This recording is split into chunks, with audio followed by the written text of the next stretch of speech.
Thank you. My name is Monty Neill. I'm the Executive Director of Fair Test, the National Center for Fair and Open Testing. We were in Cambridge for many decades, but we're now just down the street here in Boston. We do a lot of national work on assessment issues. We've worked in many states. I just heard good news that Pennsylvania is retreating from a mandatory graduation test, at least for a time. That's being battled right now in the state of Pennsylvania, and we've been working with them.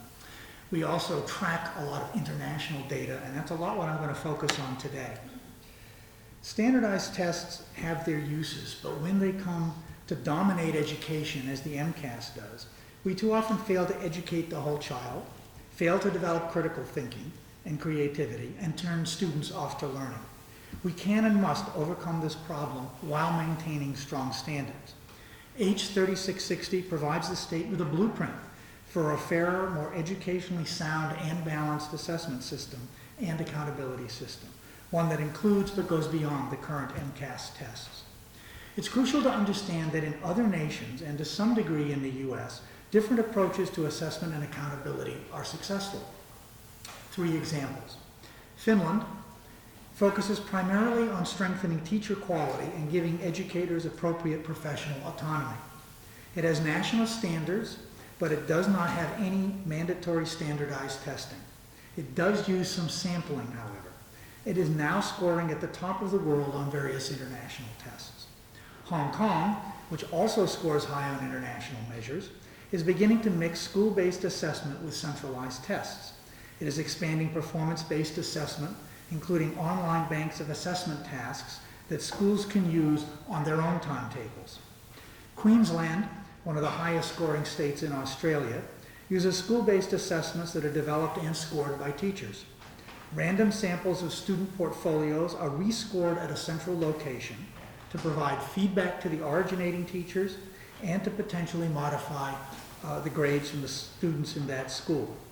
Queensland also has developed a voluntary system of multidisciplinary tasks. Students in schools that use these tasks perform as well on traditional tests, but far better on measures of higher order thinking. In addition, score gaps between Aboriginal and white students have closed, which has not been the case between blacks and Latinos on the one side and whites on the other in Massachusetts under the MCAS. These top performers emphasize performance tasks that assess higher order thinking. They use local assessments and classroom-based evidence, sometimes exclusively and sometimes together with standardized tests, which is the proposal for 3660.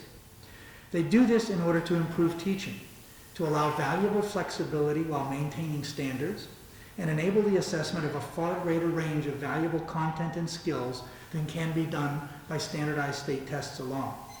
They will better support and evaluate the progress of diverse learners. There are other international examples, including the use of inspectorates in New Zealand and Britain and other countries that I could talk about. And these approaches all exist to a modest extent in the US that I don't have time to talk about right now. But I'd be happy to talk about them with you in the future and to explain how these various components come together in the architecture for a new state assessment system, 3660, that will include a state assessment, local and school-based assessments, and an inspection system that will really get at the high-quality, rich content and critical thinking skills that all our students need. Thank you. Thank you very much.